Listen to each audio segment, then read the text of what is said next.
మీ TV YouTube channel వ్యాపార ప్రకటనల కోసం ఈ నెంబర్కు సంప్రదించండి 903226562006 వ్యాపారం మీది ప్రకటన మాది. మీరు చూస్తున్నది Mee TV news. Motivate, educate, entertain. Welcome to Mee TV news. నేను మీ ప్రసాద్. ఈరోజు మన గెస్ట్ మాజీ మంత్రివర్యులు చిత్తరంజన్ దాస్ గారు. ఈ పేరు వినగానే తెలుగు రాష్ట్రాల్లో తెలియని వారంటూ ఎవరు ఉండరు.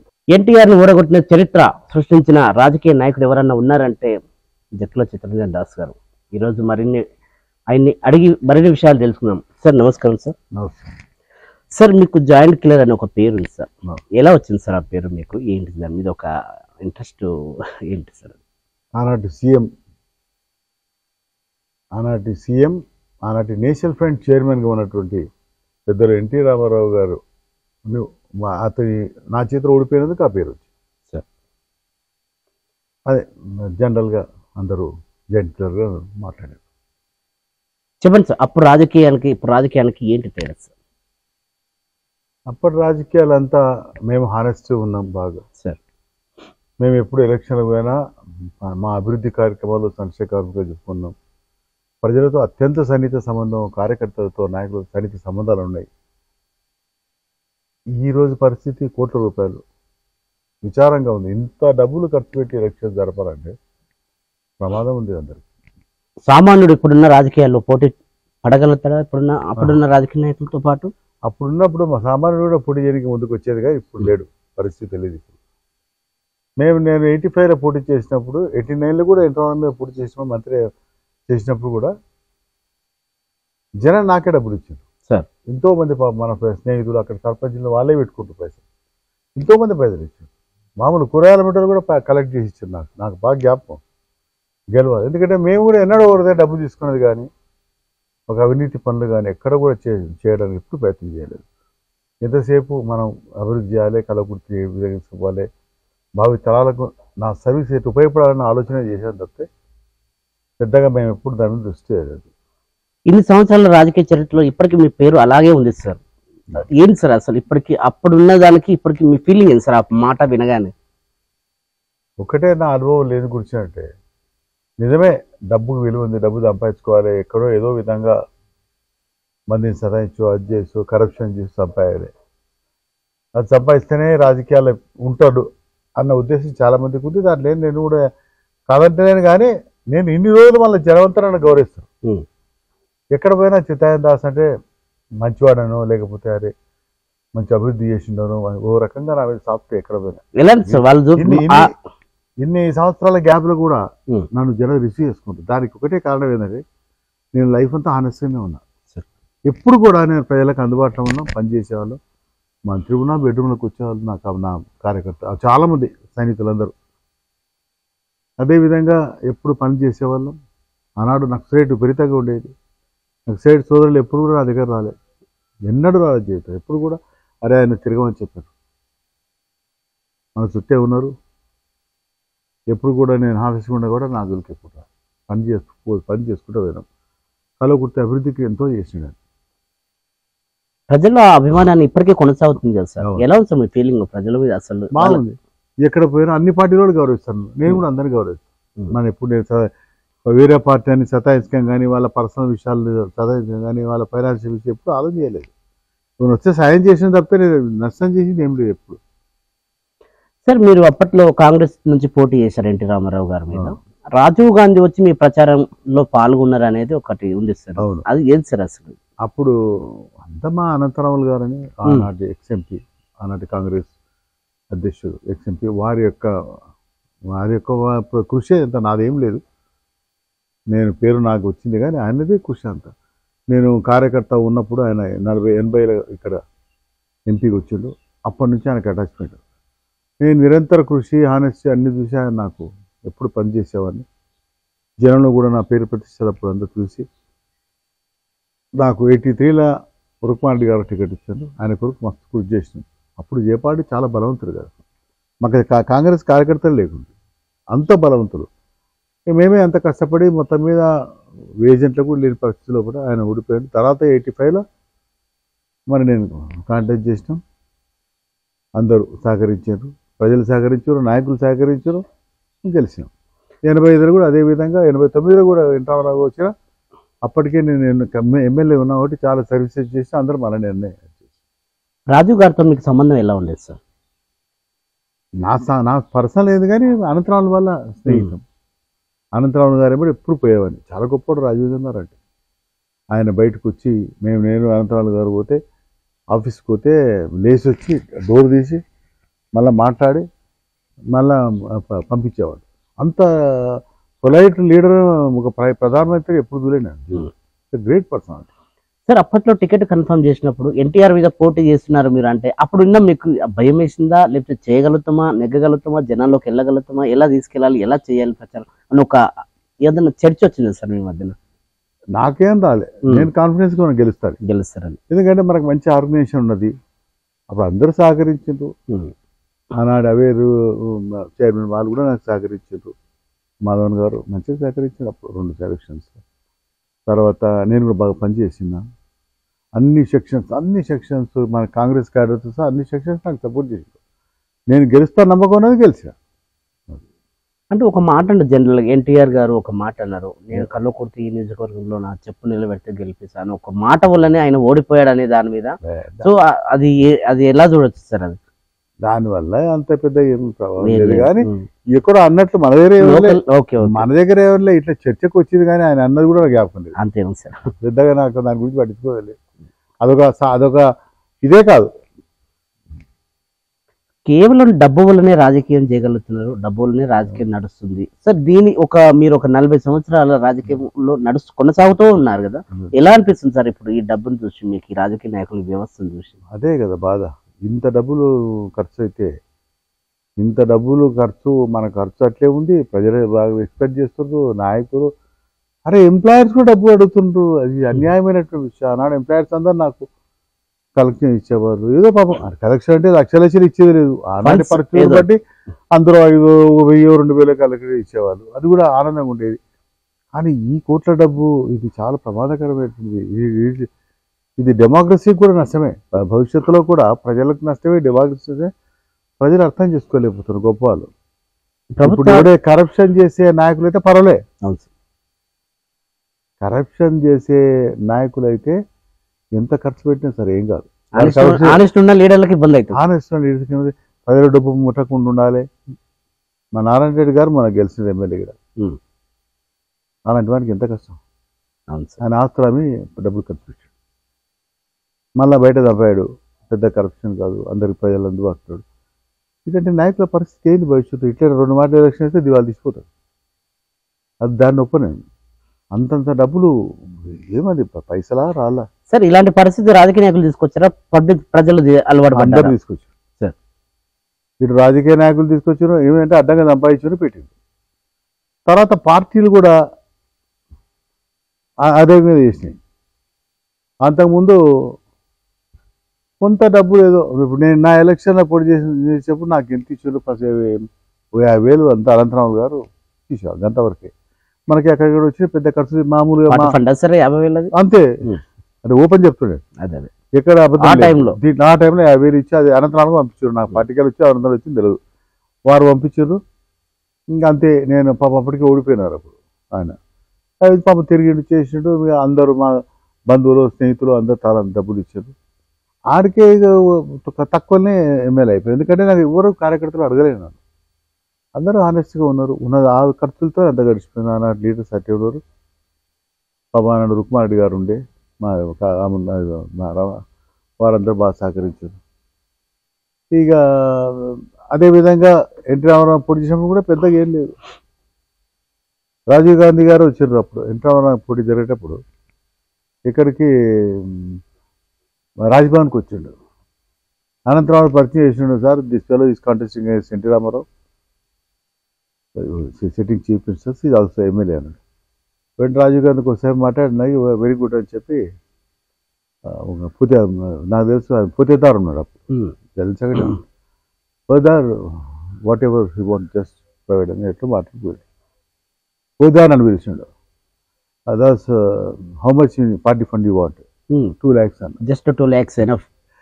అనంతరావులు గారు ఆనాటి పాపం ఎమ్మెల్సీ జగదీశ్వరుడు గారు దాని పేరు, శ్రీనివాసరెడ్డి గారు డిసీజ్ పెట్టారు. ఆయన మల్లురావు గారు ఉండొచ్చు ఆ టైంలో మా ఎంబడి, ఆయన ఎప్పటికీ ఉంటుండే అన్నెంబడి.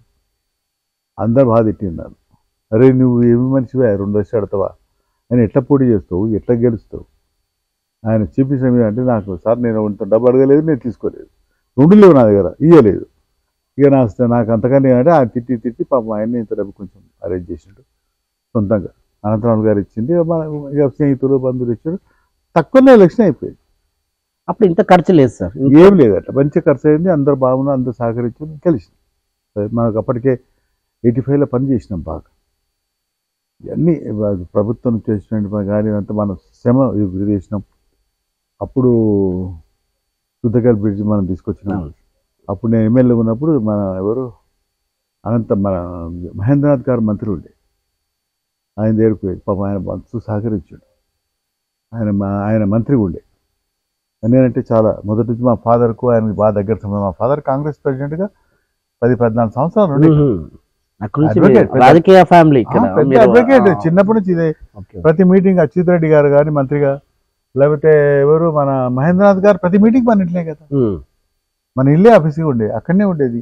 ఒక రాజకీయంగా నాకు ఎప్పుడు వాళ్ళు అందుబాటు ఉండేవాళ్ళు. అదే చిన్నప్పటి నుంచి నాకు అది ఇట్లా ఆయన బాగా సహకరించాడు. ఆయన నా మీద మంచి విశ్వాసం, మంచి ఆనెస్ట్ లీడరు, ఎప్పుడు కూడా ప్రజలకు అందుబాటులో ఉంటాడని ఐడియా అని చెప్పిండు. సుద్దకల్ బ్రిడ్జ్ కట్టించినాం కొంత. అదే సరే బస్ స్టాండ్ అనంతరావు కూడా వచ్చిన తర్వాత తీసుకొచ్చాడు. అప్పుడే ఆయన వచ్చినప్పుడే, నేను రాకముందే ఆయన 85లోనే బస్ స్టాండ్ షాంగ్ చేసి చెన్నారెడ్డి గారితో పోయి అదయింది. తర్వాత ఇక నేను మస్తుగా ప్రభుత్వానికి సహకరించుకుంటేనే చాలా చేసినాం. అప్పుడు నాకు ఐడియా వచ్చింది, ఎట్లా ఈ కలగుర్తి ఎత్తిపోతట్టు పథకం రావాలి కదా అని చెప్పి పాలమూరు పోరాట సమితిని పెట్టాం. చాలా పెద్ద ఉద్యమం చేసినాం. మంచిగా దానికి మస్తు గుర్తింపు వచ్చింది. ఒకసారి పెద్ద హెడ్లైన్స్ రాసింది పేపర్ల ప్రభల్లో, పెద్దగా తిరుపతిలో. అప్పుడు కే కృష్ణమూర్తి గారు మంత్రి కూడా. నాకు అసెంబ్లీ కలిసిన దాస్ నీకు మాత్రం పెద్ద పబ్లిసిటీ వచ్చింది. నేను అలా చూసిన, ఇక్కడ నేను తిరుపతిలో చూసినా, నీ ఫ్రంట్ పేజీలో వచ్చిందా, నీ పెద్దగా వచ్చింది అన్నాడు. అంత పబ్లిసిటీ ఇచ్చారు. దాని తర్వాత అందరూ వ్యతిరేకించారు. నువ్వు కాంగ్రెస్ గవర్నమెంట్ ఏది పాలమూరు పోరాట అది పార్టీ కూడా అనంతరావు సమర్థించాడు. తప్పే ఉంది, ఇది పార్టీ వ్యతిరేకం ఎందుకవుతుంది, పార్టీలో ఉండి ఆయన చేస్తున్నాడు, అభివృద్ధి ప్రజల గురించి ఫైట్ చేస్తున్నాడు. అభివృద్ధి కమిటీ తప్పేం లేదా సమర్థించింది. ఆయన ఏసీ జనరల్ సెక్రటరీ ఉండే కదా. ఆ నుంచి ఈ ఎలక్షన్ అది కూడా నాకు ఇంటర్వ్యూ గెలవడానికి ఒక అవకాశం వచ్చింది. ఒక అది కూడా ఫైట్. ఎందుకంటే మా ఫైట్ చేసినాం. మహబూబ్నగర్ బాధితులకు పోయినాం, హైదరాబాద్ పోయినాం, అక్కడ ఇక్కడ చాలా ఇక్కడ దానికి పబ్లిసిటీ వచ్చింది. ఆ ఇష్యూ స్టేట్మెంట్స్ అన్నీ అంతవరకే అయింది. అది చెప్పండి సార్, అప్పుడు ఎమ్మెల్యేగా ఉంటూ కలకుర్తి అభివృద్ధి కోసం మీరు చేసిన పనులు ఏమన్నా ఉన్నాయా? అన్ని విషయాలు మేము అప్పుడు ఎమ్మెల్యే అయినప్పుడు అనంతరావు గారు ఉన్నారు కదా, మా ఎంబడి మంచిగా చక్కని పనులు చేసినాం. ఇవాళ ఎక్కడ చూసినా ఆనాడు సుద్దకల్ బ్రిడ్జ్ కానీ బస్ స్టాండ్ అప్పుడే వచ్చి కడుతున్నారు. గ్రామాల్లో మంచినీటి పథకాలు అన్నీ కూడా ఆనాడు గవర్నమెంట్ ఇచ్చింది. తర్వాత అనంతరావు గారు కృషి ఎక్కువ ఉండే కదా. ఎమ్మెల్యే ఉన్నప్పుడు చాలా ఎక్కడ ఇండ్లు కానీ ట్రాన్స్ఫార్మర్లు కానీ ఛాయశక్తుల ప్రజలకు అందుబాటులో నుండి మొత్తం పనిచేసినాం. మొత్తం ప్రాపర్టీ క్వార్ట్స్ కానీ రూల్స్ కానీ అన్నీ చేసినాం. ఎప్పుడు ఆనెస్ట్గా పనిచేసినందుకు మనకు జనం ప్రజలు గుర్తించారు. అప్పుడు గుర్తించారు. మంత్రిగా ఉన్నప్పుడు కూడా కొన్ని అభివృద్ధి కార్యక్రమాలు ఏమన్నా మీరు? అవును, మంత్రి ఉన్నప్పుడు మంత్రి వచ్చిన ఒక నెలకే నెలకే అనంతరావు గారు పోయారు. అది నాకు జీవితంలో గొప్ప షాక్. అది ఇంకా దాని తర్వాతనే డౌన్ఫాల్ అనుకున్నాను. తర్వాత మల్లూరు రవి గారు వచ్చారు. సరే కొంత కలిసి ప్రయాణం చేసినాం, బాగానే. చాలా అభివృద్ధి కార్యక్రమాలు మల్లూరు రవి కూడా ఆయన సహకరించారు కదా. ఈయన ఆనాటి ఎత్తిపోతల పథకాన్ని అప్పుడు తెలంగాణ మన పాలమూరు పోరాట సమితిలో చేసినట్టు ఫైట్ను మనం సార్థకం చేసుకోవాలనే ఉద్దేశంతో చాలా మాటలు నేను మొదట చెన్నారెడ్డి గారు ముఖ్యమంత్రి ఉన్నప్పుడు బాగా ఫైట్ చేసినాం. పాపం ఆయన బాగానే చేసినాం, కానీ ఒక రూపకల్పన జరగలేదు. మస్తు పనులు వచ్చినాయి అప్పుడు కూడా. తర్వాత నెక్స్ట్ జనార్దన్ మొదటి నుంచి విజయభాస్కర్ గారు ఉన్నప్పుడు జనార్దన్ గారు ఉన్నప్పుడు బాగా ఫైట్ చేసినాం. సంవత్సరాలు గారు ఎట్టంపాడలో నేను కలగుర్తి ఎత్తిపోయే పథకాన్ని ఇద్దరం కూడా. ఈ మల్లూరు రవి గారు ఉండే అందరు ఎమ్మెల్యేలను పట్టుకొచ్చి ఒక గ్యాదరింగ్ చేసి ఆయన కూడా తీసుకుపోయి ఉద్యమాలు చేశారా సార్ అప్పుడు? మంత్రిగా ఉన్నప్పుడు ఓకే. ఆయన అదే మా రవి ఉన్నాడు కాబట్టి రవి వెంబడి ఉంటే తర్వాత అందరు ఎమ్మెల్యేలు అందరూ సహకరించారు. అందరు కలిసిపోయి ఆనాటి రామచంద్రరావు గారు కానీ, మోహన్ గౌడ్ గారు కానీ, తర్వాత కిరణ్ కుమార్ కానీ వీళ్ళందరూ నాయబడి వచ్చేవాళ్ళు. అందరం కలిసి అందరం కలిసిపోయి జనార్దన్ రెడ్డి గారిని బాగా ప్రెషర్ చేసినాం. జనార్దన్ రెడ్డి గారు ప్రెస్ చేసి సార్ ఎత్తిపోతల రాకుంటే కలగుర్తి ప్రగతి ఆగిపోతుంది, ఇవన్నీ కూడా మనం ఏ విధంగా చేయాలని చేస్తే అప్పుడు సరే మంచిదే ఆయన యాక్సెప్ట్ చేసిన తర్వాత కలగుర్తి ఎత్తిపోతల పథకం పేరు పెట్టి మనం క్యాబినెట్లో శాంక్షన్ చేసినాం. ఈ 2 పథకాలు గవర్నర్ ప్రసంగంలో పెట్టి డబ్బులు శాంక్షన్ చేసి నాకు నాగరికంలో ఆఫీస్ చేసి సమగ్రమైనటువంటి ఒక సర్వే చేయడానికి అన్ని హంగులు ఏర్పాటు చేసినాం. తర్వాత రాజశేఖర రెడ్డి గారు వచ్చిండ్రు, ఆయన బాగా డబ్బులు ఇచ్చిండ్రు. కిరణ్ కుమార్ రెడ్డి గారు డబ్బులు ఇచ్చిండ్రు. తర్వాత మన మొదటనే ఎన్టీఆర్ గారు చేసింది దానికి కొంచెం ఫౌండేషన్ చేసింది, కానీ పెద్ద డబ్బులు వేయలేవారు ఎవరు కూడా. 10 కోట్లు ఇచ్చి అదేం కాదు. ఎక్కువ డబ్బులు ఇచ్చింది రాజశేఖర రెడ్డి గారు, కిరణ్ కుమార్ రెడ్డి గారు. కాంగ్రెస్ ప్రభుత్వంలో మ్యాక్సిమం 80% పనులు పూర్తి చేసినాం. కాంగ్రెస్ గవర్నమెంట్ లో రాజశేఖర రెడ్డి ఆధ్వర్యంలోని భారీ నీటిపారుదల జలయజ్ఞం దాని మీద ఆయన ఇది కొంచెం బాగా టేకప్ చేసి ఆనాటి మంత్రులు అందరూ కూడా పనిచేసిండ్రు. Very happy. మేము అందరూ కూడా ఉన్నాం. మేము అప్పుడు నేను బయటికి వెళ్ళిపోయిన తర్వాత చేసి అయినా సరే మనం అందరు కూడా కృషి చేసింది దాని గురించి. అది ఆయన ఆటోమేటిక్ వచ్చినది, మన ఎవరి ప్రయత్నం లేకుండా జలయజ్ఞంలో అన్ని సక్సెస్ అంతవరకు బాగానే ఉంటుంది. అందుకే కలగుర్తి ఎత్తిపోతల పథకం మన వల్లనే మంత్రి ఉన్నప్పుడే దానికి రూపకల్పన జరిగింది, శాంక్షన్ ఇచ్చినాం. అది వెరీ హ్యాపీ.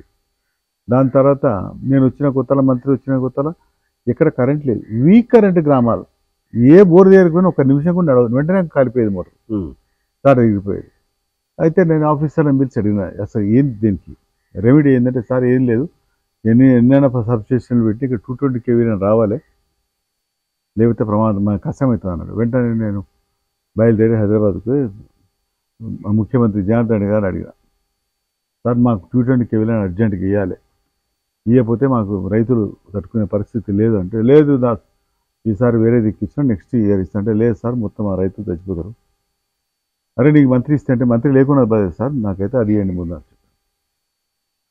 అప్పుడు ఆయన 220 kV శాంక్షన్ చేసిండు. అప్పటికప్పుడు చేపించాడు, ఆఫీస్లో పిలిచి చేపించి నేను జనార్దన్ రెడ్డి గారు ఇద్దరం వచ్చి ఇక్కడ ఫౌండేషన్ వేసినాం.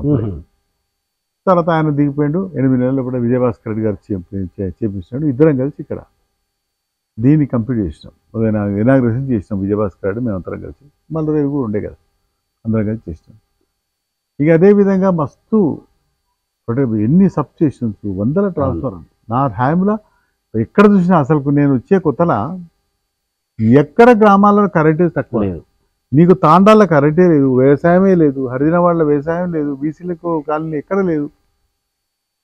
నా టైంలో మొత్తం మనున్న టైంలో మొత్తం ట్రాన్స్ఫార్మర్లు 100 ట్రాన్స్ఫార్మర్లు తెప్పించాం.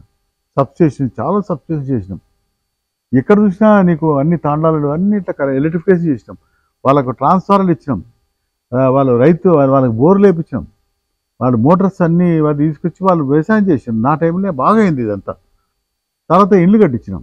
మనం కట్టించిన ఇండ్లు ఇంతవరకు ఎవరు కట్టలేదు. మళ్ళీ అంటే అవకాశం రాలే ఎమ్మెల్యే కూడా. మొన్న ఏదో వచ్చింది 2 bedroom ఆడ కట్టిండ్రు, అది 5 నెలలు చేసి. కానీ మేము అట్లా కాదు, మొత్తం కొన్ని మంచి వేల ఇండ్లు ఇచ్చినాం బాగా. మళ్ళీ ఇప్పుడు రేవంత్ రెడ్డి గారు ముఖ్యమంత్రి గారు ఇచ్చారు, 3,000 ఇండ్లు ఇచ్చారు. అయితే అదేవిధంగా ప్రొటెక్టెడ్ వార్ స్కీమ్స్ కానీ, రోడ్స్ కానీ, మేజర్ స్కీమ్స్. లేబర్ మినిస్టర్గా నేను ఐటీఐ కాలేజ్ తీసుకొచ్చాను వరల్డ్ బ్యాంక్ ఫండ్స్తో. ఇప్పుడు బాలికలు ఐటీఐ కాలేజ్ ఇంకా దాన్ని ఎక్కువ వరల్డ్ బ్యాంక్ సరే ఎక్కడ ఆగవు ఫండ్స్, దాన్ని ఎట్లా పరిశీలించాలో చూడాలి. నారాయణ గారు చెప్తాను నేను ఈసారి, మల్లరావు గారు చెప్తా. అది పెరుగుతుంది, ఫండ్స్ వస్తాయి, ఆగకుండా వస్తాయి. అది పాలిటెక్నిక్ కాలేజ్ అవుతుంది, అది చేయాలి. కానీ అది ఎందుకో ఆగిపోయింది. దాని మీద నేను నాకు గ్యాప్ వచ్చింది. ఎంతో అందరు ఎమ్మెల్యేలు చెప్పిన నేను ఈ మాట చేయలేదు సార్. దానికి రిలేటెడ్గా నేను ఓకే, ప్రస్తుతం ఉన్న రాజకీయ పరిస్థితి గురించి సార్, మీరు మొన్నటి వరకు బీఆర్ఎస్లో కొనసాగారు కదా, అక్కడ మీకు సముచిత న్యాయం జరగలేదు. సో మీకు సపోర్ట్ చేసిన లీడర్లు అందరూ అట్లా వెళ్ళిపోయారు, మీరు అక్కడే ఉండిపోయారు సార్. ఏంటి సార్ దాని గురించి ఒక 2 నిమిషాలు క్లుప్తంగా చెప్పండి సార్. ఒక్క విషయం మాత్రం ఫ్యాక్ట్ ఏంటంటే, అనంతరాములు గారి తర్వాత నాకు గాడ్ ఫాదర్ పోయింది. రవి వచ్చినా ఇక ఆయన నా ఈక్వల్ ఇదో సేమ్ ఏజ్ కాబట్టి కొంత నిజంగా కూడా ఆయన దగ్గర వచ్చాను ఉండలేకపోయింది. మంచోడే Ravi is a good fellow, కానీ అంత చనువు, ఆయనకు ఈగోయిజం నాకు ఈగోయిజం అప్పుడప్పుడు పట్టుతూ ఉంటాయి కదా. ఆయనకు లేదు. అనంతరావు గారు 10 మాట అందరం తిట్టినా మేము పట్టించుకునే వాళ్ళం కదా. ఒక తిట్టేది ప్రేమ చేసేది, అది గ్యాప్ వచ్చింది. ఆయన is great person. Senior leader. ఇక్కడ ఏమైందంటే ఒకరికొరు అది కొంచెం గ్యాప్ వచ్చింది అప్పుడప్పుడు.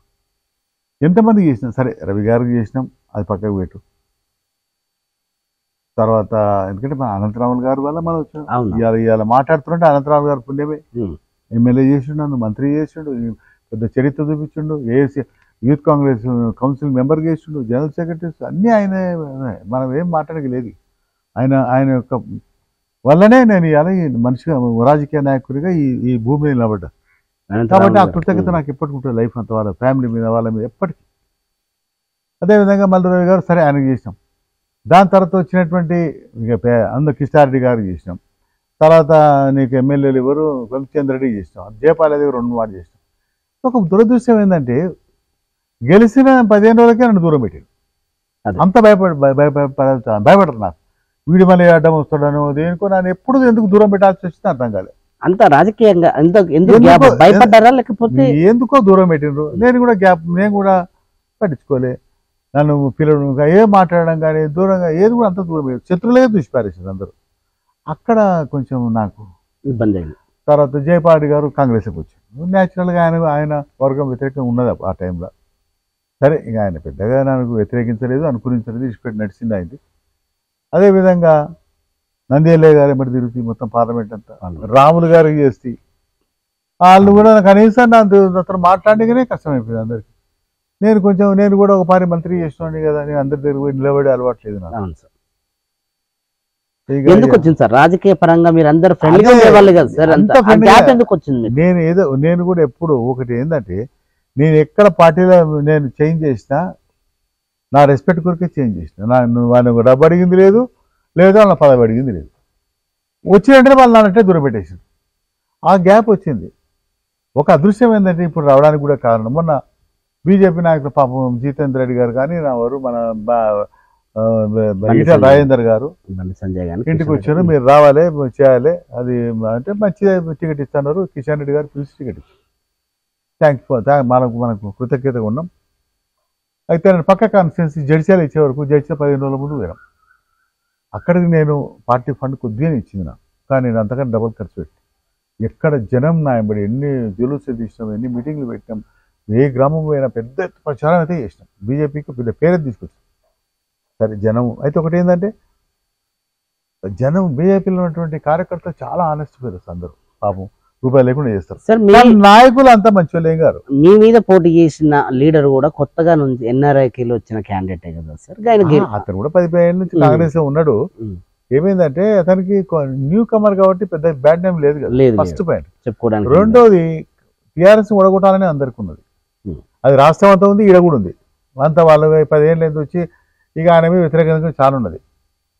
అయితే ఓడగొట్టాలని కాంగ్రెస్ కూడా గాలి వీసింది రేవంత్ రెడ్డి గారు వచ్చిన తర్వాత. ఇంకా మనం న్యాచురల్గా ఓటు తగ్గిపోయాయి. ఫస్ట్ బీజేపీలో నాయకులు అందరూ కూడా ఖర్చు పెట్టించిన తప్పితే అది ఎంతవరకు పెట్టిండో కనీసం పోస్టర్ కూడా 1,00,000 పోస్టర్ వేసేసినాం తీసుకొచ్చి. అవును సార్. ఇవి కూడా పోస్టర్ అంటించింది, మనం అంటించుకున్నది. వాళ్ళు పెద్ద నాయకులు పనిచేయలేదు, ఏ మండలి ఎవరు కూడా. అంటే మీకు పూర్తి స్థాయిలో వాళ్ళు హెల్పింగ్ అంటే సహాయం చేయలేకపోయారా రాష్ట్ర నాయకులు? ఇది ఓపెన్ ఫ్యాక్ట్. రాష్ట్ర నాయకులు కూడా పెద్ద నేను ఇన్వాల్వ్మెంట్ అనేది ఏం లేదు, ఓడిపోయిన లిస్ట్ లో పెట్టింది కాబట్టి ఏం లేదు.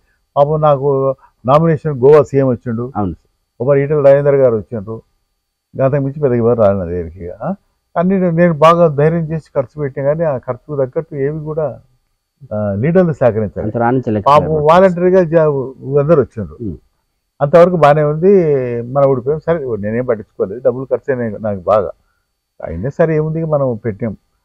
దాని తర్వాత ఈ మధ్యకాలంలో ఉంది ఇక నాకు బీజేపీ అవసరం కూడా కనబడలేదు నాకు పెద్దగా. అంటే నా అవసరం కూడా దానికి పెద్దగా, ఎందుకంటే క్యాడర్ ఉంటుంది, వాళ్ళ పని వాళ్ళు చేసుకుంటారు. అంతవరకు బాగానే ఉంది. సొంత గూటికి మళ్ళీ మీరు సొంత గూటికి వచ్చారు కదా సార్. ఇక్కడ రావడానికి ప్రధానమైన కారణం సీఎం సమక్షంలో మీరు ఇలా కాంగ్రెస్ లో కలిసారు. ప్రధానమైన కారణం నారాయణ రెడ్డి గారే. ఎమ్మెల్యేగా ఏ ఎమ్మెల్యే గెలిపించిన ఏ ఎమ్మెల్యే నన్ను దగ్గర రానియాలి. పాపం నేను గెలిపి నేను సరే ఆయన ఎప్పుడేం తిరగలేదు, నేను వేరే దిక్కు పోటీ చేసుకున్నా. ఆయన పాపం దాస్ గారు మంచివారు ఉంటే నాకు నాయంబడి రాజు మనకు బాగుంటుంది, ఈ అభివృద్ధి చేస్తానని చెప్పి ఆయన ఉన్నాడు. అయితే రేవంత్ రెడ్డి గారు ముఖ్యమంత్రి అయింది కదా, రేవంత్ రెడ్డి గారు మొదటి నుంచి మంచి స్నేహితుడు మాకు. ఉమ్. కలకుర్తి ఆయన ఈ రేవంత్ రెడ్డి గారు కలకుర్తి నుంచి చెందినటువంటి రేవంత్ రెడ్డి గారు ముఖ్యమంత్రి అయిన తర్వాత ఇక మనం ఊరికి ఏం కొట్లాడుతాం, అభివృద్ధికి చేయాల్సిన ఇంతకన్నా గొప్ప అభివృద్ధి మనం చేసుకునే అవకాశం రాదు. రాదు. నా మైండ్ అంతే ఉంది కాబట్టి పాపం ఆ నారాయణ గారు పిలిచింది. తర్వాత మల్లురవి గారు టికెట్ వచ్చింది కదా, మల్లురవి గారికి మొదటి నుంచి మనకు పెద్ద కాంటాక్ట్స్ కదా ఉన్నాయి. ఇక మల్లు వచ్చిన తర్వాత రేవంత్ రెడ్డి గారు ఉన్నారు, నారాయణ రెడ్డి గారు ఉన్నారు, ఇక్కడ వంశీకృష్ణ గారు పాపం జేసీ పాయింట్ అందరూ, జీపల్ కృష్ణారావు గారు అందరూ కూడా నన్ను ఆహ్వానించారు. అది గొప్ప విషయం. సార్ ఇంతమంది మొదటిసారి ఆహ్వానించడం నాకు కూడా జరగలేదు. ఇంతకుముందు ఎవరో క్యాండిడేట్ కూడా చేసినా క్యాండిడేట్ మర్చిపోయారు. అందుకే నేను సరే ఇప్పుడు నేను చేసేది కూడా ఏం లేదు. ఇప్పుడు ఫస్ట్ నా ప్రియారిటీ కలకుర్తే కదా, కలకుర్తి అభివృద్ధి బలం అదే, బలహీనత అది. ఇక కలకుర్తి డెవలప్మెంట్ ఇవన్నీ జరిగి జిల్లా కొంత జరగాలంటే నేను ఇప్పుడు ఏం ఫైట్ చేస్తాను, బీజేపీలో ఏం చేస్తాను. కాబట్టి నేను ఆడ సీఎం ఉన్నాడు మనవాడు, ఇప్పుడు ఎక్కడ 4 రోజుల కన్నా మనం ఆయన లీడర్ ఉన్నప్పుడు అందరు పట్టుకపోయి ఎమ్మెల్యే కలిసి మనం కలకుర్తి మేము ఆడతాం. చేస్తాడు, చేసే శక్తి ఉంది ఆయన దగ్గర. ముఖ్యమంత్రి గారు మీకు ఏమైనా హామీ ఇచ్చారా? నేను అదేం అడగలేదు. నేనే ఆయనతో పాపం మనం మీరు బాగా చేయండి పార్టీగా అన్నాడు. ఆయన మీద నమ్మకంతో సరే నేను ఎవరినైనా కాబట్టి ఆయన అడగలేదు, ఎవరు ఆయన ఏం అడగలేదు. సరే వీళ్ళంతా ఉండరుగా అందరం రావాలంటే మేము అందరం మీకు గౌరవిస్తామని చెప్పాను. సరే మన ఉద్దేశం కాదని వచ్చింది, బాగానే ఉంది. వచ్చే member of the parliament MP election లో మీది ఎలా ఉండబోతుంది సార్ కాంగ్రెస్ నుంచి? కాంగ్రెస్ ఏదో నేను తిరుగుతా బాగా, నాకు పార్లమెంట్ మీద నాకు సరే చాలా సంవత్సరాలు అనంతరావు ఉన్నప్పటి నుంచి కూడా అన్ని విషయాలు తిరుగుతున్నా కదా. నేను నార్కల్ పోయిన పెద్ద మీటింగ్స్ అన్ని జరిగినాయి బాగా. తర్వాత అచ్చంపేటలో పోయినాం, కొల్లాపూర్లో కృష్ణారావు గారు స్పెషల్ పిలిస్తే ఆయన దగ్గరికి పోయినాం. ఇక్కడ జిల్లాతో తిరుగుతాము, మనకు ఉన్న కాంటాక్ట్స్ ఉండే, మనం పని చేసినాం, పాత వాళ్ళందరూ కూడా వస్తారు. కలగొడితే మన ఓటింగ్ చాలా పెరుగుతుంది. కాంగ్రెస్ లో ఇప్పటి వరకు ప్రజలకు ప్రకటించిన 6 గ్యారెంటీలు కూడా అమలయ్యే పనులు ఆల్మోస్ట్ అమలైనవి. ఇలాంటి సంక్షేమ పథకాలు అమలైన విషయాలు పబ్లిక్ లోకి ఎలా తీసుకెళ్తారు, ఎలా సమన్వయం చేస్తారు, ఎలా ముందుకు వెళ్తారు? పబ్లిక్ రోజు పోతూనే ఉండే, వాట్సాప్ చూస్తుండ్రు, పేపర్లు చూస్తుండ్రు, మన కార్యకర్తలు చెప్తుండ్రు, లీడర్లు మేము చెప్తున్నాం. పబ్లిక్ ఆటోమేటిక్ పోతే పబ్లిక్ అప్పటి పబ్లిక్ ఇప్పుడు 24 గంటల పేపర్లు అప్డేటెడ్ అన్ని అప్డేట్ ఎప్పటికి ఇలా చెప్తే పాప గంట చెప్పి తెలిసిపోతుంది అందరికి. ప్రజలకు అన్ని చెప్తాము, వాళ్ళకి తెలుసుకుంటూనే ఉండరు ఎవరు ఎటువంటి వాళ్ళు. కాంగ్రెస్ మంచి ఇప్పుడు మల్లురాయ్ గారు రైట్ టైంలో వచ్చిండ్రు, ఆయన టికెట్ వచ్చింది. కాంగ్రెస్ అధికారంలో ఉంది, ఎమ్మెల్యేలు ఎంత ఉండరు, మంచిగా బలంగా ఉండరు. తర్వాత ఎమ్మెల్యేలు ఏ దగ్గర కూడా కాంగ్రెస్ పార్టీ బలంగా ఉంది. ఇక తర్వాత ఎదుటి క్యాండిడేట్స్ వీక్ క్యాండిడేట్స్. భరత్ వచ్చిండు, ఏముంటుంది భరత్ పిల్లాడు జిల్లా పరిషత్ మెంబర్గానే ఆయన పెద్దగా ఎక్కడో పోయిండు వచ్చిండు. మళ్ళీ సరే బీజేపీకి అంత పెద్దలే, ఆయన గురించి నేనేం మాట్లాడాను. ఇక ప్రవీణ్ కుమార్ గారు వచ్చారు, మరి అంతకుముందు ఆ పార్టీలో ఉండే కదా, బీఎస్పీలో ఉండే, బీఎస్పీలో ఉండి బాగా 10 ఏళ్ళు కేసీఆర్ తిట్టి సడన్గా వచ్చి మళ్ళీ కేసీఆర్ పార్టీ వచ్చింది. మళ్ళీ ప్రజలు ఎంత రుచి చేసుకుంటూ చూద్దాం. దొరల పార్టీ, కరప్షన్ పార్టీ, దొంగల పార్టీ విపరీతం. అందరికన్నా ఎక్కువ వ్యతిరేకించింది బిఎస్ వారిస్ ప్రవీణ్ కుమార్ గారు. అదే పార్టీలో వాళ్ళు ఇప్పుడు అయితే ఆయన పెద్ద ఫైటర్, వీకర్ సెక్షన్ గురించి మాట్లాడుతున్నాడు, బలైన వర్గాల ఉన్నాడని కొంచెం సింపతి అందరికి ఉన్నది. సడన్ గా మళ్ళీ ఏదైతే తిట్ట పార్టీలోకి వచ్చి ఆయన మళ్ళీ పొత్తు పెట్టుకున్నారు, అది కూడా రాజకీయానికి పొత్తుగా డైరెక్ట్ కలిసిండు, టికెట్ ఇచ్చారు. మళ్ళీ ఆయన కూడా పొలిటీషియన్ అనే ఐడియా వచ్చింది. మన పొలిటీషియన్కి ఎంతవరకు యాక్సెప్ట్ చేస్తో చూడాలి. మన కట్ట కాదు కదా, మొత్తం మీద డైనమిక్ లీడర్ మళ్ళీ బాగా పనిచేస్తాడు, ఎంత పెద్ద ఢిల్లీలో పనిచేస్తాడు, ఈ ప్రాంతానికి అభివృద్ధిలో పాల్గొనడం ఆయనబడి అందరు తీసుకొచ్చింది. ఎన్నో అభివృద్ధి కార్యక్రమాలు మళ్ళీ ఉంది కదా. అదేవిధంగా భవిష్యత్తులో కూడా మళ్ళీ లాభం జరుగుతుంది. ఇక్కడ ఎమ్మెల్యేలు ఉన్నారు బాగా. కలకుర్తి కూడా ఏముంది, నారాయణ గారు ఉన్నారు, మల్లు గారు ఉన్నారు, సీఎం గారు ఉన్నారు, జూపల్లికి ఇస్తారా మంత్రి ఉన్నారు, ఈ పక్కన వంశీకృష్ణుడు. అన్ని మస్తు డెవలప్మెంట్ అయ్యే అవకాశాలు ఇంతకన్నా గొప్పగా అవకాశం ఎప్పుడు వస్తాయి? ప్రజలకు ఏం చెప్తారు సార్ ఎంపీ ఓట్ల గురించి? జనాలకి ఎంపీ ఓట్ల గురించి ఒకటే, కాంగ్రెస్ పార్టీ బలంగా ఉంది, దాని డౌట్ లేదు. రేవంత్ రెడ్డి గారు ముఖ్యమంత్రి అయ్యారు మన కలగుర్తి తాలూకు, తప్పనిసరిగా మనం ఆయన సపోర్ట్ చేయాల్సిన అవసరం ఉంది. రేవంత్ రెడ్డి గారు ఎంతకాలం మనకు ఉండగలుగుతారో కలగుర్తికి అంత లాభం జరుగుతుంది. మన జిల్లాకు జరుగుతుంది, కలగుర్తితో సహా జిల్లా జరుగుతుంది. కాబట్టి ఆయన బలపరిచే అవకాశం అవసరం మనకు ఉంది కూడా. మళ్ళీ రవి గారు మంచి డైనమిక్ లీడర్ వస్తాడు, మళ్ళీ ఆయన గెలుస్తాడు డెఫినెట్గా, దాంట్లో ఏం డౌట్ లేదు. 2-3 లక్షల మేడమే గెలుస్తాడు. ఆయన వచ్చిందంటే మన నారాయణ రెడ్డి గారు కానీ, ఇక్కడ వంశీ కృష్ణ గారు కానీ, మన జూపల్లి కృష్ణారావు గారు అందరు కూడా మనకు పక్కన, మన రాకేష్ రెడ్డి గారు, దామోదర్ రెడ్డి గారు ఉన్నారు ఎమ్మెల్సీ. అందరూ సహకారం వల్ల మొత్తం మీద ఈ జిల్లా అన్ని కాన్స్టిట్యూన్సీతో జిల్లా డెవలప్ అవుతుంది, స్పెషల్గా మన కలబుర్గి బాగా డెవలప్ అవుతుంది. ఇక అంతకన్నా మాకు కూడా ఈ వయసులో కావాల్సింది ఏం లేదు. సరిగా రాజకీయాలు పక్క పెట్టండి. నాకు ఎవరినో పెద్ద కోర్టు ఖర్చు పెట్టాలి, డబ్బులు ఖర్చు పెట్టాలి, ప్రజల దగ్గరకు డబ్బులు ఇచ్చి తాపిచ్చి ఓట్లు వేసి అంటే ఆలోచనలు ఉందని కాదు. నేను క్యారెక్టర్ మీదను మన అభివృద్ధి సంక్షేమం మీద రావాలని కోరుకుంటాను. ఇక ప్రజల్లో మార్పు వస్తుంది, డెఫినెట్గా మనకు వేస్తారని అనుకుంటున్నాను. తప్పనిసరి ఈసారి ఇస్తారు, అట్లేం లేదు. వ్యక్తిని బట్టి డబ్బులు అడుగుతారు, మమ్మల్ని అడగరని నేను అనుకుంటున్నా. కానీ ఖర్చు పెరిగినాయి కాబట్టి ఇది ఖర్చు పెరుగుతుంది. రాబోయే రోజుల్లో మళ్ళీ మిమ్మల్ని వేరే ఒక ఎమ్మెల్సీ గాను ఏదైనా నామినేటెడ్ లో చూడొచ్చా మేము? అది నా చేతిలో ఏముంటుంది, అది నా చేతిలో ఏం లేదు, నాకు పెద్దగా అదేం లేదు. సార్ పార్టీ ఏదైనా ఆదేశిస్తే నేను సర్వీస్ చేస్తాను, ప్రజలకు ఉపయోగపడతాను. అంతేగాని నేనేం సంపాదించుకోనికను ల్యాండ్ గ్రాబింగ్ చేసుకుని దానికో నేను ఆ రోజు చేయలేదు, ఇప్పుడు కూడా చేయను. సార్ నాకు ఏదైనా ఆయన పదవి ఇస్తే ఆయనకే పేరు వస్తుంది. పార్టీకి పార్టీ నన్ను ఉపయోగించుకుంటే పార్టీకే పేరు వస్తుంది. నేను పార్టీ పేరు మా లీడర్ల పేరు పెంచడానికి నేను ప్రయత్నం చేస్తాను. ఆనెస్ట్గా ఉంటాను కదా. నేను ఈ డిపార్ట్మెంట్ ఉన్నా మొదటి నుంచి ఆనెస్ట్గా, ఇప్పుడు అంతే ఉంటాను. కాంగ్రెస్ కార్యకర్తలకు మీరు ఏం చెప్పదలుచుకుంటున్నారు? ఒకటే మంచి టైం ఉంది. ముఖ్యంగా మన జిల్లా వాడు ముఖ్యమంత్రి అయ్యిండు. మల్లూరు పాత క్యాండిడేట్, మొదటి నుంచి అందరికీ మల్లూరు పిలిస్తే మల్లూరు పేరు కూడా ఉంది. అదే కూడా మన ఎమ్మెల్యేలు అందరూ ఉన్నారు ఇప్పుడు, బలంగా మంచి ఎమ్మెల్యేలు కూడా ఉన్నారు. కష్టపడి పైకి వచ్చిండ్రు. నారాయణ రెడ్డి గారు కానీ ఇట్లా వంశీకృష్ణ గారు కూడా చాలా కష్టపడ్డాడు. ఆయన లెక్క తిరిగినోడు ఎవరు లేరు అనుకుంటా, రాష్ట్రం అంతా తిరిగిడు. మా డాక్టర్ ఆయన హాస్పిటల్ ఎక్కడ పోయిందో కానీ మొత్తం తిరిగి ఆయన భార్య ఇద్దరు తిరిగారు. చాలా గొప్ప విషయం, అందుకే ప్రజలు అంత గౌరవించారు. పర్లే ఆయన వచ్చిండు. అక్కడ జూపల్లి కృష్ణారావు అంటే మొదటి నుంచి పెద్ద ఫైటరు. ఆయన మంచిగా అభివృద్ధి చేసిండు కాబట్టి జనం అంతా ఆయన దామోదర్ రెడ్డి గారు ఆటోమేటిక్ గా మంచి ఆయనకు పేరుంది మొదటి నుంచి కూడా. స్వామిడు అని ఆయన కొడుకు డాక్టర్ వచ్చాడు. వాళ్ళ అందరూ మంచి వాళ్ళు ఉండరు. ఇప్పుడు డెఫినెట్గా ఈ ప్రాంతం డెవలప్ అవుతానటువంటి ఆలోచన ఉంది. ఇప్పుడు ఈవెన్ గద్వాల్ అలంపూర్లో కూడా అందరూ మంచిగా ఉండరు. సంపతనుడు, తర్వాత ఇంకా మన ఎవరు ఇబ్రాహిం గారు కూడా మన కాంగ్రెస్లో ఉన్నాడు. ఆయన కూడా మనకు మంచి క్యాండిడేట్. ఆయన కూడా అదేవిధంగా అక్కడ కూడా జిల్లా పరిషత్ చైర్మన్ కాంగ్రెస్ చేరింది కదా, పేరు అంత ఐడియా లేదు, సునీత గారు ఇది ఉంది పేరు. ఆమె కూడా బలమైన క్యాండిడేట్, బీసీ క్యాండిడేట్. మీకు అందరూ కూడా సహకరిస్తున్నారు. పెద్ద ఎత్తున గెలుస్తాం, దాంట్లో డౌట్ ఏం లేదు. తప్పనిసరిగా గెలుస్తాం. 5 ఏళ్ళ లోపల మన రేవంత్ రెడ్డి గారి నాయకత్వంలో ఈ కలవకుర్తిని మాత్రం మంచి మార్గంలో తీసుకుపోతాం. సార్ మీ పొలిటికల్ అంబిషన్ ఏంటి సార్? ఇప్పుడు పొలిటికల్ అంబిషన్ ఏముంటుంది కానీ నేను ఉన్నంత వరకు ప్రజలు ఉండాలన్నది నా మొదటి అంబిషన్. ఫస్ట్ అంబిషన్ ప్రజల్లో ఉండాలి. నేను ప్రజలకు సేవ చేయాలి.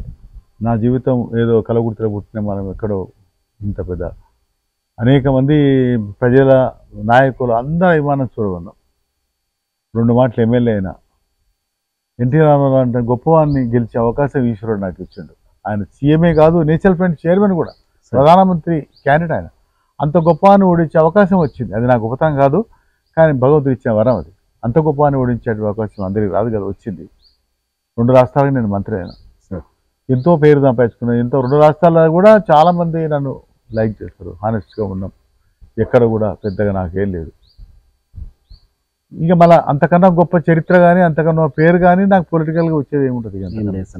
ఏదైనా ఒక అవకాశం వస్తే నేను బతుకునేంత వరకు ప్రజల్లో ఉండాలి, ప్రజలకు సేవ చేయాలి, ఈ ప్రాంతం సేవ అనేది ఒక గొప్ప నా కోరిక. ఆ కోరికతోనే నేను అనేక సార్లు అధికారం నా పార్టీకి అయినా పనిచేస్తాను. నేను ఇక్కడ రాములకు సపోర్ట్ చేస్తే ఆయన మర్చిపోయాడు, ఆ పార్టీ మర్చిపోయింది. నేను ఒకరోజు కలిసే అవకాశాలు ఎవరిని. ఇక అందుకే కొంచెం నేను గొప్ప వాళ్ళ మంత్రుల్లో పనిచేసిన. సార్ మీరు అంత గొప్పవారు కదా సార్, మా సీఎం కేసీఆర్ గారు మీకు అపాయింట్మెంట్ ఇవ్వలేదు? సరే, ఆయన సిస్టమ్ అయింది. తర్వాత నేను రాజీవ్ గాంధీకి అత్యంత సన్నిహితంగా ఉన్నాను. అవును సార్. ఆనాడు అనంతరావు గారు ఎప్పుడు ఎన్నో మాటలు పోయినా నేను. ఎందుకు అనంతరావు గారు చనిపోయిన తర్వాత జనార్దన్ రెడ్డి గారి మంత్రివర్గం వచ్చినప్పుడు నేను గట్టిగా న్యాయపడి ఉన్నారు. అప్పుడు ఆ పక్కనే ఉన్నారు. ఇద్దరం కలిసి రాజీవ్ గాంధీ కూర్చొని మాకు స్వీట్ ఇచ్చారు. ఉమా గజపతిరాజు గారు కూడా వచ్చిండ్రు, మా ముద్ర కూర్చుండ్రు. అడిగిండు ఏమేం చేసినట్టు చెప్పిన కొన్ని విషయాలు. సార్ అనంతరావు గారు చనిపోయిన తర్వాత వీ హ్యావ్ బికమ్ ఆర్ఫన్స్ అని చెప్పిన మేము ఉంది, మీరేమన్నాడు డోంట్ వరీ అని పాపం వచ్చి నాకు మంత్రివాళ్ళు చేసినాడు. బట్టి ఉన్నాడు అప్పుడు బట్టలు. ఆయన ఎంబడి రాజీవ్ గాంధీ గారు ఎంబడి మొత్తం రాష్ట్రం అంతా తిరిగే అవకాశం వచ్చింది నాకు. ఆ టూర్ చేసిండు. అప్పుడు సన్నిహితంగా ఉన్నాం. నేను గెలిచినప్పుడు కూడా ఆయన మన కుముద్దిని చూసి గారు చాలా సన్నిహితంగా ఉండే మన గవర్నర్. ఆమె మస్తు చెప్పిన నేను ఆయన పడి ఇక్కడ కలవృతికి వచ్చింది వనపడి అంతా ఆయన తిరిగినాం బాగా. ఆమెకు బాగా సన్నిహితంగా ఉండేవాడిని. ఎన్రామారావు వచ్చినప్పుడు గెలిచిన తర్వాత ఆమె నన్ను రాజ్భవన్ పిలిపించి రాజీవ్ గాంధీ గారికి ఫోన్ కల్పించింది. కంగ్రాచులేషన్ సార్ అంటే మీ దైవాన్ని గెలిచినా కానీ అదేం లేదు, ఓన్లీ బిగర్ తప్పుగా ఓన్ సీట్ అండ్ అనంతరావు గారు అని చెప్పి. ఎక్కడ కూడా నా సొంత బలం అని ఎక్కడ చెప్పలేదు, నేను చెప్పను కూడా. అయితే అదేవిధంగా నేను చెన్నారెడ్డి గారు అంటే అత్యంత గొప్పవాడు చెన్నారెడ్డి గారు అలాంటి పెద్ద లీడరు. తెలంగాణ పుట్టరు, ఇక పుట్టలేదు కూడా, పుట్టరు కూడా, అంత గొప్పవాడు అన్ని విధాలు. గ్రేట్ అడ్మినిస్ట్రేటర్, మంచి హ్యుమానిటేరియన్, బాబా అన్ని వర్గాలు. ఆయన ఎప్పుడు పీసీసీ ప్యాంట్కి వచ్చినా మొత్తం అన్ని వర్గాలు, ఒక్కటి కాదు, హరిజనులు గిరిజనులు వెనుకబడతారు, రేట్లు అందరూ వచ్చి ఆయన సీఎం 2 మాటలు చేసినాడు. అంత పెద్ద తెలంగాణ మూవ్మెంట్ నడిపినాక కూడా మళ్ళీ సీఎం పెట్టు. బికాజ్ ఏంటంటే ఆయన అంత పెద్ద హ్యుమానిటేరియన్, అంత పెద్ద వర్కర్, అందరిని కలుపుకుపోయి తీసుకుపోయేవాడు. అంత గొప్పతనం నా జీవితం ఎవరిని చూడలేక, చూస్తే సంతోషం అంత గొప్పవాడు దొరుకుతాయి. కానీ అలాంటి వారి దగ్గర అంత గొప్పవాడి దగ్గర మంత్రిగా నేను చేసిన, లేబర్ మినిస్టర్, టూరిజం ఇచ్చిండు నాకు. పాపం ఏది చెప్పిన చేసి బాగా ఆయన ఎంతో ప్రేమ చేసేది. 40 ఏళ్ళ రాజకీయ ప్రస్థానంలో మీరు చాలా మందిని చూశారు కదా సార్, ఎలా ఉంది సార్ ఆ ఫీలింగ్? ఇప్పటి వరకు మీరు ఇంకా కొనసాగుతున్న రాజకీయాల్లోకి ఉంది అట్లే నేను చేసిన పనులు, వాళ్ళని బట్టి తిరిగినటువంటి ఆ మధుర క్షణాలు, ఆ జ్ఞాపకాలు అన్నీ ఉన్నాయి. జనార్దన్ రెడ్డి గారి మంత్రివర్గంలో నేను వెంగళరావు గారికి అత్యంత సన్నిహితంగా ఉన్నాను, రాజశేఖర రెడ్డి గారు కూడా సన్నిహితంగా ఉన్నాను. సందర్భాన్ని బట్టి నాకు ఆయనతో నేను ఏదైనా ప్రయాణం చేయలేకపోయినా కానీ నా మస్తు ప్రయాణం గొప్పవాడు ఆయన రాజశేఖర గారు. ఆయన మనసులో ఏమి ఉండేది కాదు, చాలా ఫేర్ కదా. సరే ఆయన బట్టి ఉండలేకపోయినా అనేక కారణాలు చెప్తే ఇప్పుడే అంత దూరం పెట్టినట్టు అది పెట్టిన టైం మీద. ఈ విధంగా అత్యంత గొప్ప వాళ్ళు ఏమంటే గడిపేటువంటి పార్టీలో కూడా నేను జనరల్ సెక్రటరీ, ఒక మంత్రి మామూలుగా ఎమ్మెల్యే లేకపోయినా నేను పార్టీలో జనరల్ సెక్రటరీగా అనేక సంవత్సరాలు రాష్ట్రంలో, బీసీసీఎల్ చైర్మన్గా నేను 10-12 సంవత్సరాలు ఉన్నా. రాహుల్ గాంధీ గారు మంచి నేషనల్ వైజ్ ఓబీసీ మీటింగ్ పెట్టాం. బలైన వర్గాలకు మీరు న్యాయం చేయాలని ఆ రోజు కొట్లాడినాం. ఏదైనా నా ఫైట్లో ఎక్కడ అన్యాయం అయితే లేదు, కానీ అందరూ సహకరించాలి కదా. టార్గెట్ అయినాం కొన్ని విషయాల్లో. ఏదైనా I'm happy with my political life. ఇక్కడ కలగుడిలో పుట్టాం, మా ఫాదర్ అడ్వకేట్ పెద్దగా దాన్ని సంపాదించింది కాబట్టి కొంచెం నేను కూడా బాగున్నా, ఆనెస్ట్గా ఉన్నాం. ఇంతమంది ప్రజల అభిమానం చూరగా ఉన్నా, ఇప్పటికీ అదే అభిమానంగా జనం నాకు ఉన్నారంటే ఐఎమ్ వెరీ హ్యాపీ. నేను మంత్రి ఏది లేని పదవి లేకున్నా కూడా ఎక్కడ పోయినా నన్ను జనం గౌరవించారు. ఇప్పుడు గౌరవిస్తున్నారు, ఇంకెప్పుడు గౌరవిస్తూనే ఉంటారు. అంతకన్నా మనకేం కావాలి పొలిటికల్గా? అంతకన్నా ఏం కావాలి?